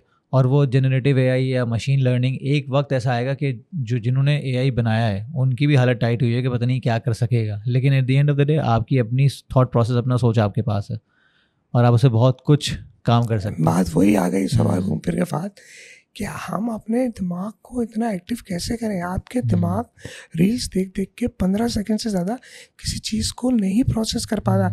इस जनरेशन का लोग बोर हो जाते हैं, लोग उधर उधर माइंड। मैं वर्कशॉप डिलीवर कर रहा था कराची में 2 हफ्ते पहले, तो एक लड़की बैठी हुई बार बार मोबाइल पे वो लगी हुई थी और चैट कर रही थी। मुझे मजबूरन उसको बोलना पड़ा कि भाई अगर आप डिस्ट्रैक्टेड माइंड, डिस्ट्रैक्ट हो रही है ना, वो सबको करिए, खुद भी हो रही है, होती किसी की स्टूडेंट, मैं क्या बोलूँ। आपने जो, अच्छा फॉर एग्जांपल अभी कोई बंदा बोले कि यार मुझे बाबा भाई ये फिटनेस लेवल अचीव करना है फोटोग्राफी में या क्रिएटिव फील्ड में, तो आपने जिन चैनल्स को परस्यू किया या जिन बुक्स को देखा या फिर किन लोगों को रिसर्च किया, किन लोगों को पढ़ा, जिनको आप अपना मेंटोर भी मानते हैं, सही है, या फिर आप बोलेंगे कि यार इन लोगों को अगर आप पकड़ लो और अभी भी ये लोग रेलिवेंट है। बहुत दफ़ा ये होता है ना कि 2011 में आपने करना शुरू किया था तो आप बोलो यार ये उस ज़माने के हिसाब से ठीक था, अब रेलिवेंट नहीं है। लेकिन आप बोलें यार ये एवरग्रीन है, रेलेवेंट है, आप 2011 से पकड़ना शुरू करो और इस पे करो, तो कौन ऐसे लोग होंगे, इंस्पिरेशन है आपकी? यार ये बड़ा ही नाजुक सवाल है। पाकिस्तान में तो कोई नहीं होगा मेरे ख्याल से। ये मैंने अभी जवाब मैंने क्या बोला आपको, ये बहुत नाजुक सवाल है, मैं इसका जवाब देता हूँ। मैं सच्ची बात बताऊँ, पाकिस्तान में मेरी कोई फोटोग्राफी की इंस्पिरेशन नहीं है। मैंने जो नाम लिए थे, आतिफ सईद, कामरान सलीम, मुबीन अंसारी, ये 3 नाम, ये एक्सेप्शनल नाम है, ठीक है। इन 3 को हटा दें क्योंकि ये आम फोटोग्राफर या गुरु फोटोग्राफर में नहीं आते, इनकी तीनों की अपनी क्लास है, सही है। यही वजह है कि इनका काम इंटरनेशनली पब्लिश हुआ और इनका काम इंटरनेशनल एग्जीबिशन में आपकी दीवार के बराबर जो है, ये इतने बड़े बड़े पोस्टर लगे उनके काम के। तो मैं इनको इंस्पिरेशन में नहीं मानता, ये गुरुस में आते, ये टोटली नेक्स्ट लेवल है, ठीक है। लेकिन अगर आप ओवरऑल बात करें, मुझे किसी का काम इंस्पायर नहीं लगता, ठीक है। मैं इंटरनेशनल फोटोग्राफर को फॉलो करता हूँ। जब मैंने स्टार्ट लिया तो मुझे Joe McNally, I am very big fan, वो नाइकन यूएसए के एम्बेसडर हैं। वो बंदा फ्लैश फोटोग्राफी का मास्टर है। वो एक साथ कोई 40-50 फ्लैश यूं कंट्रोल करके वो फायर करता है, ये उसकी खासियत है। उससे मैंने फ्लैश फोटोग्राफी सीखी। स्ट्रीट फोटोग्राफी में अर्नस्ट हास एक फोटोग्राफर है, अब तो चले गए। उसका काम देख के ना आपकी आंखें परेशान हो जाती कि यार मतलब ये कहाँ से इस बंदे ने नोट किया है। जापान फोटोग्राफर है, फैन हो, उसका ब्लैक एंड वाइट काम देखें, तबीयत खुश रहेगी कि यार उसकी नज़रें लाइट एंड शेडोज पे इतनी ज़्यादा है जिसकी कोई हद नहीं। तो मेरे लिए ना इंटरनेशनल फोटोग्राफर का काम ज़्यादा, मैं उनको रिस्पेक्ट देता हूँ, लोकल फोटोग्राफर को मैं नहीं देता। एंड आई नो कि ये बात बहुत से लोग बुरा मानेंगे, माने, लेकिन उसकी वजह है। देखिए, मैं काम से पहले मैं काम की रिस्पेक्ट करता हूँ, काम के बाद उस बंदे की रिस्पेक्ट करता हूँ, ठीक है। मेरे लिए काम पहले। समहाउ लोगों का काम मुझे इंस्पायर नहीं करता। हाँ, मुझे अच्छा लगता है, मैं कुछ चीज़ें देख के सीखता भी हूँ, ऐसी बात नहीं है कि स्ट्रीट फोटोग्राफी के मैं माँ के पेट से सीख के आता है, नहीं, मैंने देखा है, मैंने लोकल फोटोग्राफर्स का काम देखा है, मैंने इंटरनेशनल फोटोग्राफर का काम देखा है, और इतना ड्रास्टिक डिफरेंस जब मैंने देखा, मैंने कहा यार इसका मतलब है चाहे वो वेडिंग हो, चाहे स्ट्रीट हो, चाहे वो लैंडस्केप हो, चाहे पोर्ट्रेट हो, चाहे वो मैक्रो हो, चाहे वो एयरप्लेन हो, चाहे वो स्पोर्ट्स हो, हम पाकिस्तानी फोटोग्राफर कुएं के मेंढक के, और हम कुएं के मेंढक पिछले कोई 40-50 साल से हैं, और वही जो थॉट प्रोसेस है वही हम यंग जनरेशन में मुंतकिल कर रहे हैं। क्योंकि लाहौर में से आप चले हैं, लाहौर में सारे गुरूस बैठे हुए हैं जिनके चेले हैं, तो वहाँ पे आप शाह को कुछ बोलेंगे तो शाह से ज़्यादा शाह के वफादार आप पे आके हमला करेंगे। ये सब मैं भुगत चुका हूँ, ठीक है। तो मेरा इंस्पिरेशन जो है ना, यहाँ कोई नहीं है। तो मैं यहाँ इसी वजह से मुझे ना शाहरुख खान की एक बात बहुत फिट लगी, और ही स्पॉट ऑन राइट। वो अक्सर कहता है, आपने सुना होगा, क्या कहता है, वो लोग कहते हैं यार you are the king of Bollywood, कहता है मैं किंग विंग नहीं हूँ, मैं रोज़ाना उठता हूँ, आईने में अपनी शक्ल देखता हूँ और मैं बोलता हूँ यू आर द बेस्ट, बात ख़त्म। यू आर द बेस्ट, तो मुझे अपना बेस्ट डिलीवर करना पड़ता है। मेरा ये एग्जैक्टली यही है। मैं जब उठता हूँ ना, और मैं जब अपना काम पब्लिश करता हूँ फेसबुक पे या कहीं पे भी, मैं इस बिलीफ के साथ करता हूँ कि ये एक मेरा जो काम है, इस लेवल का काम कोई पाकिस्तानी फोटोग्राफर रेप्लिकेट तक नहीं कर सकता। आई नो कि मैं बहुत बड़ी स्टेटमेंट बोल रहा हूँ, लेकिन इस स्टेटमेंट के पीछे मेरी मेहनत है, मेरा बिलीव है। और मैं इतने कॉन्फिडेंट होके ओपनली फर्स्ट टाइम बोल रहा हूँ, मैंने आज तक नहीं बोला, मैं आज बोल रहा हूँ क्योंकि मुझे चैनल आपने ऐसा प्रोवाइड किया, तो I am not feeling anybody. और यही वजह है कि बहुत बहुत ज़्यादा बवरें उठेंगे इस पर। अच्छा, चलें इसको कंक्लूड करते हैं। And thank you very much for being very honest. और आपने मतलब ये समझें कि you have spilled the beans. अब जो भी होता है डेफिनेटली वो बाद में देखी जाएगी। मुझे ये बताएं कि मुझे एक चीज़ समझ में आती है जिस पे कंक्लूसिव रिमार्क्स आपके इसलिए बनते हैं कि कोई भी क्रिएटिव फील्ड जो है ना, उसमें स्टोरी टेलिंग का हाथ होता है, ठीक है। जब भी आप कोई पिक्चर देखते हैं तो आपके जहन में कोई स्टोरी आती है कि देयर इज, वो कहते हैं ना कि a picture worth 1000 of words, सही है। तो आपको क्या मतलब, जब आप फोटोग्राफी करते हैं तो आप स्टोरी टेलिंग को किस तरह इनकॉर्पोरेट करते हैं, या फिर आप किस तरह चाहेंगे अपने स्टूडेंट्स को या जिसको भी आप वर्कशॉप्स देते हैं कि भाई इस तरह के प्रिंसिपल्स को किस तरह इनकॉर्पोरेट करना है, किस तरह सोचना है? क्योंकि हमें लगता है स्टोरी टेलिंग जो है ना, वो एक फ्लूइड वे में ही होती है, एक स्टैटिक फोटोग्राफी में नहीं हो सकती है, जो एक नॉर्मल समय एज ए लेमन परसेप्शन है। बट हाउ टू इनकॉर्पोरेट, क्योंकि कोई ना कोई पिक्चर तो ऐसी होती है जिसको देख के आंखें रुकती हैं कि यार ये क्या शॉट है, नहीं है, that's telling a story. So how to incorporate that? अच्छा, मेरा एक सवाल है, अगर मैं आपके कान सुनने की सलाहियत नहीं है तो मैं कुछ भी बोलूँ आपकी समझ में आएगा? नहीं आएगा। अनटिल अनलेस मैं हाथ के इशारों से बोलूँ तो आप समझ करना, ठीक है ना। लेकिन अगर आपके पास वो नॉलेज भी नहीं है तो मैं लाख इंग्लिश के गहरे वर्ड यूज़ कर लूँ, उर्दू की बेस्ट शायरी यूज़ कर लूँ, लेकिन जब आप सुन ही नहीं सकते तो आप मेरी बताई हुई बात को कैसे समझेंगे? सेम ये चीज़ अप्लाई होती है फोटोग्राफी में। हम खींचते हैं लेकिन लोगों को पढ़ना नहीं आता, लोगों को इमेज रीडिंग नहीं आती। मैं ये कहता हूँ कि image reading it is equally as important as image taking. अब इमेज रीड कैसे करेंगे आप? सवाल ये है, क्योंकि हमारे यहाँ इमेज रीडिंग तो किसी को सिखाई नहीं गई है, आती नहीं है किसी को, और हर बंदा इमेज अपने हिसाब से सीखता है, और अपने हिसाब उसका कैसा है जैसा कि उसका माजी गुजरा है, अपने एक्सपीरियंसेस हैं उसके। तो हमारी ये बेसिक एजुकेशन ही नहीं है, ना तस्वीर खींचने की ना तस्वीर को समझने की।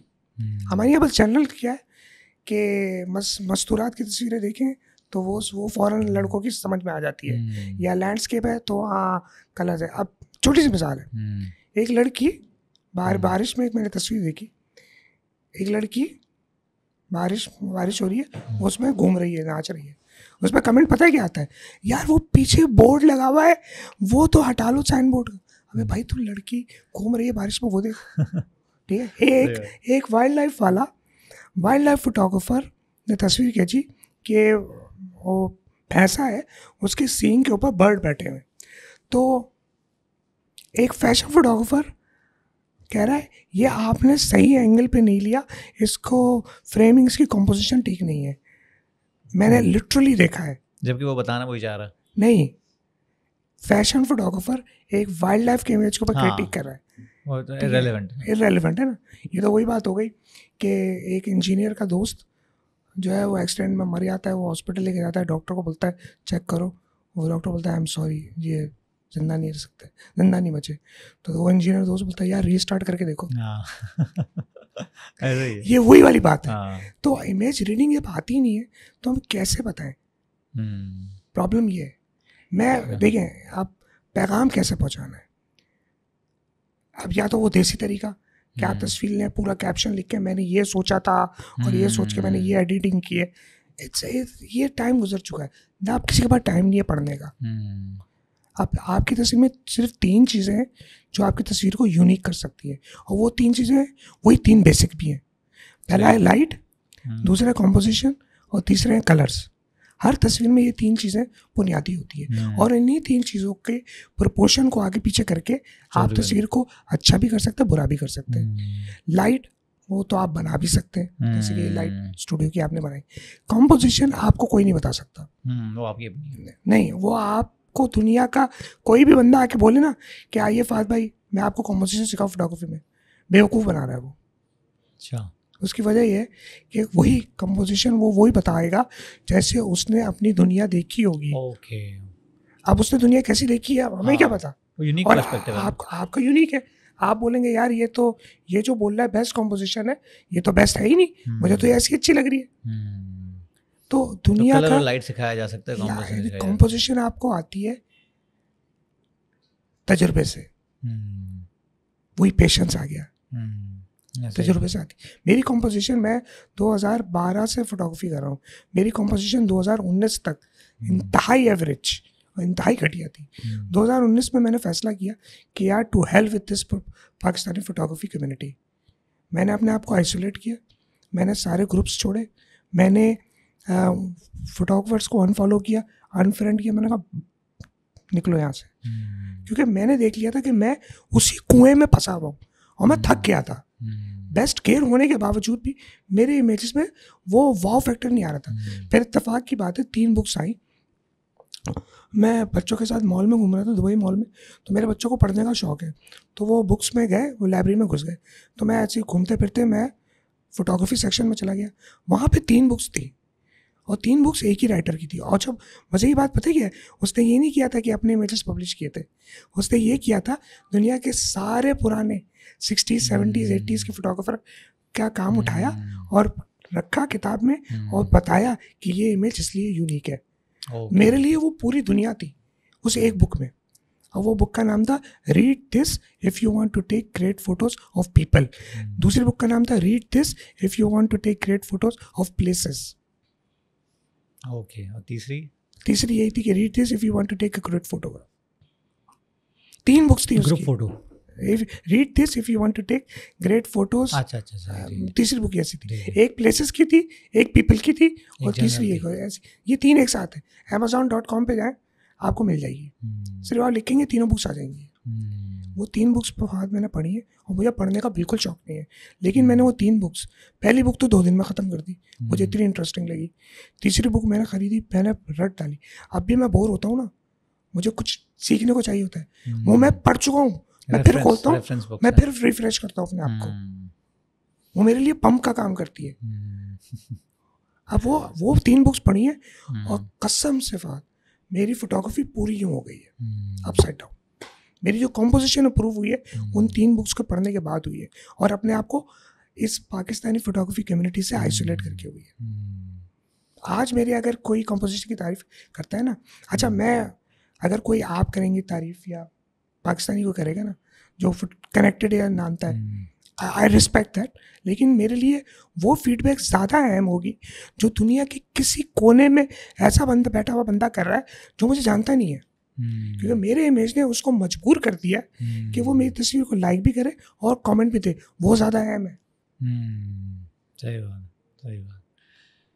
वेरी गुड बाबर भाई, यार this was a master class. Thank you very much. क्योंकि मुझे बेसिकली जितना क्रिएटिव फील्ड्स में शौक है और इन चीज़ों का है, क्योंकि कुछ कंटेंट क्रिएशन से मेरा भी ताल्लुक़ रहा है, तो ये फोटोग्राफर से मेरा भी वास्ता रहा है, फ़ोटोशूट्स मैंने भी कराए हैं, देखे भी हैं, सब कुछ है। और जिस तरह ब्रांड में, क्योंकि मैंने एक चीज़ देखी है कि एक तो फूड फोटोग्राफी हो गई तो हर कोई उस पर jumping on the band wagon, brand क्यों कोई इस पर है, बट यूनिक लोग कम है, ऐसे लोग कम हैं जो बेसिकली इस यूनिक फील्ड को यूनिक आई से देख सकें। क्योंकि वो कहते हैं ना कि it's actually it's the man behind the gun eight the end of the day. तो जैसे फॉर एग्जांपल कंटेंट क्रिएशन में होता है महंगा कैमरा ले लिया, महंगा गियर ले लिया, लेकिन आपके पास सब्सटेंस नहीं है तो कोई फ़ायदा नहीं है. So that was very great of you to spill the beans ख़ास तौर पे. और बहुत सारी ऐसी चीज़ें हैं. आइसोलेशन की बात आई कैन टोटली एग्री, क्योंकि बहुत दफ़ा आपको आइसोलेट करना होता है अपने आप को उस कम्युनिटी से जो आपको ड्रैग डाउन कर रही होती है अननोइंगली. आपको पता ही नहीं होता कि आप जिन लोगों की सुन रहे हैं बेसिकली वो उन लोगों की ही नहीं सुननी, और इसी की वजह से आपको. अच्छा, एक चीज़ और ऐड करना चाहता हूँ, सॉरी फॉर इंटरप्शन. मेरी डिस्कशन चल रही थी तो बड़े मशहूर पेंटर होते हैं ना, उनकी पेंटिंग मशहूर क्यों होती है? क्यों होती है? आप हर मशहूर पेंटर की हम माजी उठा के देखें, उसके माजी में कोई ना कोई दुख होगा उसके. ठीक है, वैन गोग था, उसकी तस्वीर उतना गरीब था, उसने खुदकुशी कर ली अपने आप. ठीक है, और मशहूर पेंटर लियोनार्डो डा विंची जो भी है, सारे पेंटर गम गुजरा है. तो अगर आपको अपने आर्ट में लाना है, तो अपना हुस्न लाना है, तो गम पाल लें. आपके आर्ट में यूं करके उस जो है वो ऊपर ही आएगा. और आपके जो बेसिकली था वो था जो आप जब वोकल कॉर्ड आपकी डैमेज हुई थी और आप बेसिकली डोल्ड्रम से गुजर रहे थे, तो उसने काफ़ी हेल्प किया आपको. उसने मुझे आज इस मुकाम पर पहुंचा दिया. हाँ, चलें sir, thank you very much. फिर इंशाल्लाह मुलाकात रहेगी आपसे. अब आप जब जाएंगे दुबई, आप लंबा जाते हैं, जब आप आते हैं तो काफ़ी इंशाल्लाह मेरा देखिए मोस्ट प्रोबेबली मैं अगस्त में आ जाऊँ दोबारा. ठीक है, तो प्लान तो इंशाल्लाह कोशिश करेंगे कुछ फ़ोटो शूट्स वगैरह करें और कुछ ऐसा काम फॉर यू जो ऑलवेज वेलकम. कुछ ऐसा काम करें जो थोड़ा सा ज़रा लंबा चले. आपको मैंने बताया था वो करना है, और वो मेरा मस्जिद है कि वो विदाउट फोटोशॉप करना है. मैं इतना पागल आदमी हूँ कि मैं अगर ठान ली करना है तो वो करके गुजरूंगा मैं, चाहे जितना टाइम लगे. करेंगे इंशाल्लाह. बाकी ये है कि इंशाल्लाह फिर मुलाकात होती है. और thank you very much for the audiences. मुझे ज़रूर बताइएगा कि ये एपिसोड यूनिक था और ये ऐसे फील्ड से था जो कि अभी तक मैंने I have never dug deeper into it, लेकिन ये मेरे लिए भी यूनिक चीज़ें थी. और मैंने अपने कंटेंट क्रिएशन के हवाले से जो चीज़ें, जो प्रिंसिपल्स में स्टिक करता हूँ, वो वैलिडेट हुए हैं कि यार at the end of the day you have to stick to your values. और चीज़ें होती रहेंगी, वक्त के साथ साथ आप डेवलप करते रहेंगे. It takes time but you get to make your legacy. So thank you very much, Baba Bhai. Khuda Hafiz. Thank you very much. Always welcome. Thank you everyone.